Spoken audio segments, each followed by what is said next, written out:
हाय, आपके साथ मैं हूँ Surabhi Sharma. India TV YouTube channel subscribe करिए, बेल आइकन दबाएं।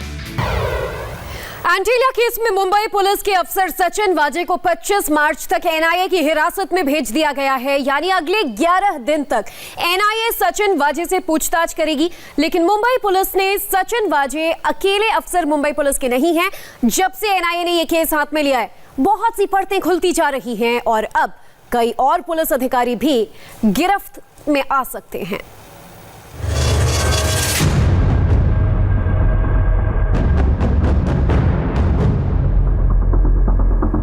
एनआईए की जांच शुरू होते ही एंटीलिया वाला केस पलट गया है। मुंबई पुलिस के अफसर सचिन वाजे की गिरफ्तारी के बाद कई और बड़ी मछली एनआईए के शिकंजे में है, जिनका सीधा लिंक अंबानी परिवार के घर के बाहर विस्फोटक रखने से लेकर मनसुख हिरेन की मौत से हो सकता है। एनआईए की अब तक की जांच में बहुत से सवालों के जवाब मिलते हुए नजर आ रहे हैं।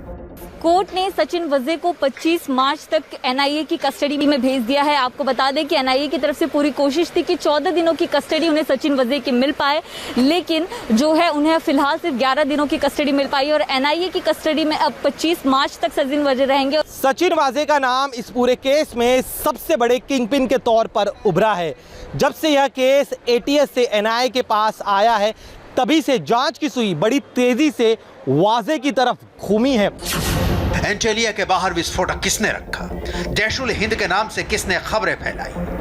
मनसुख की मौत के लिए जिम्मेदार कौन हो सकता है? गायब हुई इनोवा कार किसके इशारे पर एक्टिव थी? और इन सब बातों में सचिन वाजे की क्या भूमिका है? शुरुआत में यह केस काफी उलझा हुआ नजर आ रहा था, लेकिन वाजे की गिरफ्तारी के बाद रोज नए चौंकाने वाले खुलासे हो रहे हैं। एंटीलिया के बाहर रखे विस्फोटक और मनसुख हिरेन दोनों ही केस में पिछले 24 घंटों में इन्वेस्टिगेशन बहुत तेजी से हुई है और अगले 24 घंटों में बहुत से अनसुलझे सवालों के जवाब मिल सकते हैं। एनआईए अब मुंबई पुलिस के एक बड़े अधिकारी से पूछताछ कर सकती है। इस बड़े अधिकारी से पूछताछ इसलिए भी ज़रूरी है क्योंकि इसका लिंक उस मैसेज से बताया जा रहा है जो जैश उल हिंद के धमकी भरे मैसेज को खारिज करने के लिए किया गया था। हैरत इस बात की है कि खारिज करने वाला मैसेज भी जैश उल हिंद के नाम से किया गया था। वहीं एंटीलिया के बाहर सुरक्षा अब भी बहुत ज्यादा कड़ी रखी गई है, क्योंकि जैश उल हिंद वाले मैसेज का खंडन करने में चाहे सचिन वाजे का करीबी शामिल हो, लेकिन टेलीग्राम पर उस मैसेज को लेकर एटीएस बहुत ज्यादा एक्टिव थी और फिर एनआईए ने इसका सिरा खोजना शुरू कर दिया था। अब तक की जांच में पता चला है कि वो खंडन करने वाले मैसेज कि जैश उल हिंद ने कोई जिम्मेदारी नहीं ली थी, इस बारे में मुंबई पुलिस के एक अधिकारी से पूछताछ हो सकती है। इस केस में बहुत जल्द कुछ और बड़ी गिरफ्तारियां हो सकती है। मनसुख मौत मामले में एटीएस ने हत्या और आपराधिक साजिश रचने का मामला दर्ज किया है। मनसुख की पत्नी विमला हिरन ने आरोप लगाया है कि सचिन वाजे ने न सिर्फ उनके पति की हत्या की है, बल्कि स्कॉर्पियो गाड़ी को भी 4 महीनों तक इस्तेमाल किया है। इसलिए भले ही सचिन वाजे की गिरफ्तारी एंटीलिया के बाहर से बरामद हुई स्कॉर्पियो कार के मामले में हुई हो, लेकिन यह मामला स्कॉर्पियो के मालिक मनसुख हिरेन की मौत से भी जुड़ा है। इस मौत का आरोप भी सचिन वाजे पर लगा है, जिसके बाद मुंबई पुलिस के असिस्टेंट पुलिस इंस्पेक्टर सचिन वाजे को क्राइम ब्रांच से हटाकर नागरिक सुविधा केंद्र में भेज दिया गया है। एनआईए ने ये गिरफ्तारी की है और बताया ये जा रहा है, जो स्टेटमेंट उनकी तरफ से जारी किया गया है उसमें सचिन वाजे ने पूछताछ में कई सारे सबूत दिए हैं इस मामले को लेकर और अपना गुनाह कबूल किया है। हम इस समय उसी एनआईए ऑफिस के बाहर खड़े हैं, जहां पर शनिवार सुबह करीबन 11:30 बजे सचिन वाजे यहां पर आए थे, क्योंकि एनआईए ने उनको इस मामले में पूछताछ के लिए बुलाया था। एनआईए ने सचिन वाजे को 13 घंटे की मैराथन पूछताछ के बाद गिरफ्तार किया। एनआईए का दावा है कि सचिन वाजे ने अपना जुर्म कबूल कर लिया है। वाजे ने यह भी बात मानी है कि उन्होंने ही अंबानी के घर के बाहर स्कॉर्पियो रखवाई थी जिसमें विस्फोटक था। वाजे की गिरफ्तारी के बाद इस केस की कई अनसुलझी कड़ियां अब सुलझने लगी है। वाजे के बेहद करीबी पुलिस अधिकारी रियाज काजी से एनआईए ने घंटों पूछताछ की। इसके अलावा 3 अन्य पुलिसकर्मियों से भी एनआईए ने सवाल किए। इसमें 2 पुलिसकर्मी, ड्राइवर है, यानी अब एनआईए की रडार पर कुल 4 पुलिसकर्मी और हैं। एनआईए के दफ्तर में फिलहाल जो क्राइम ब्रांच के बाकी ऑफिसर्स हैं जो सचिन वजे की टीम में मौजूद थे, उनसे फिलहाल पूछताछ जारी है, क्योंकि इस केस में और भी बड़ी ऐसे अपडेट और खुलासे हो रहे हैं जिससे चलते बड़े ऑफिसर्स के नाम भी सामने आ सकते हैं। एंटेलिया के बाहर विस्फोटक रखने में सिर्फ स्कॉर्पियो और उसके ड्राइवर की भूमिका नहीं थी, बल्कि एक और कार थी, सफेद रंग की इनोवा, जो न सिर्फ स्कॉर्पियो के पास देखी गई थी बल्कि इसी पर सवार होकर स्कॉर्पियो में विस्फोटक रखने वाला भागा था।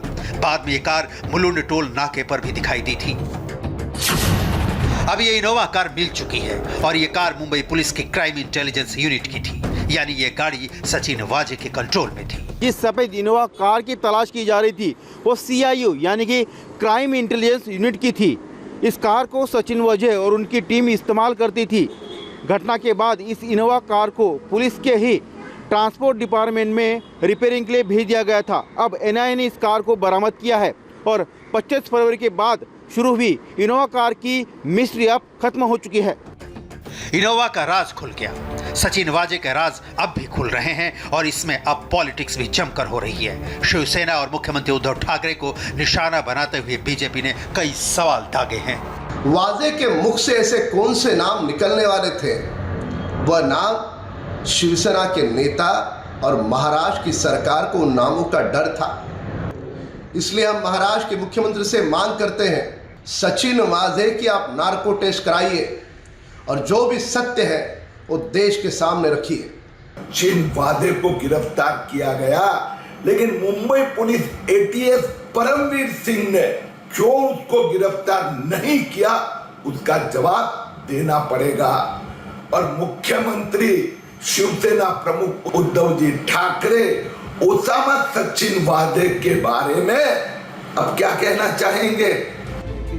वैसे बीजेपी नेता किरीट सोमैया ने कुछ और दावे भी किए हैं जिसमें शिवसेना को सीधे घेरने की कोशिश की गई है। बीजेपी के किरीट सोमैया ने आरोप लगाया है कि सचिन वजे शिवसेना नेताओं के साथ मिलकर एक कंस्ट्रक्शन बिजनेस में भी शामिल थे। बीजेपी नेता किरीट सोमैया ने एक कंपनी का नाम लेकर उसकी डिटेल्स अपने पास होने का भी दावा किया है, जिसमें सचिन वजे और शिवसेना नेता कंपनी के डायरेक्टर हैं। ये है वो ऑनलाइन डॉक्यूमेंट जिसके जरिए किरीट सोमैया आरोप लगा रहे हैं कि सचिन वाजे और शिवसेना के एक नेता संजय मशीलकर बिजनेस पार्टनर हैं और दोनों मिलकर multi build infra projects limited नाम की कंपनी चला रहे हैं। किरीट सोमैया ने इसे लेकर कंपनी की कुछ जानकारी जारी की है, जिसमें सचिन वाजे और संजय मशीलकर दोनों ही डायरेक्टर हैं। लेकिन एंटेलिया से मनसुख हिरेन तक दोनों ही केस में बहुत से सवाल अब भी बाकी हैं, क्योंकि अंबानी परिवार के घर के बाहर विस्फोटक रखने की जिम्मेदारी जिस जैश उल हिंद ने ली थी, उसका टेलीग्राम चैनल तिहाड़ जेल में बना था। जांच हुई तो तिहाड़ जेल सब जेल नंबर 8 में एक मोबाइल हैंडसेट और सिम कार्ड बरामद हुआ। इसी के जरिए टेलीग्राम अकाउंट बनाकर एंटेलिया के पास लवारिस खड़ी स्कॉर्पियो में विस्फोटक रखने की जिम्मेदारी ली गई थी। सवाल ये है कि इस पूरे मामले में दिल्ली के तिहाड़ जेल से किस तरह का खेल खेला जा रहा था? क्या दिल्ली के तिहाड़ जेल से कोई एंटीलिया वाला केस कंट्रोल कर रहा था, या इस मामले में उससे कोई जुड़ा बड़ा लिंक है? अगर ऐसी बात सामने आती है तो ये मामला बहुत ही ज्यादा गंभीर हो सकता है। इसलिए जांच का दायरा अब भी बड़ा बना हुआ है। जो तलाश अब तक मुंबई के 250 किलोमीटर आसपास में चल रही थी, उसका दायरा 1200 किलोमीटर के दायरे में फैला हुआ है। मुंबई में जो विस्फोटक का लिंक मिला है, उससे दिल्ली तक के तार जुड़े हो सकते हैं। इसलिए तिहाड़ जेल, जो भारत की सबसे सुरक्षित जेल मानी जाती है, क्या वहां तक सचिन वाजे का जाल फैला हुआ है? क्या तिहाड़ में भी गुमराह करने वाला जो लिंक प्लांट किया गया, उसमें भी सचिन वाजे का हाथ है? ये सवाल बड़ा अहम है, क्योंकि तिहाड़ जेल में तमाम सुरक्षा को भेद कर अंबानी का दुश्मन एक्टिव रहा है। जैश उल हिंद नाम के संगठन का टेलीग्राम चैनल इसी जेल से बनाया गया था। हाय, आई एम सुरभि शर्मा। खबरों से अपडेट रहने के लिए India TV YouTube channel subscribe करिए, साथ में बेल आइकन जरूर दबाएं। जुड़े रहें इंडिया टीवी के साथ।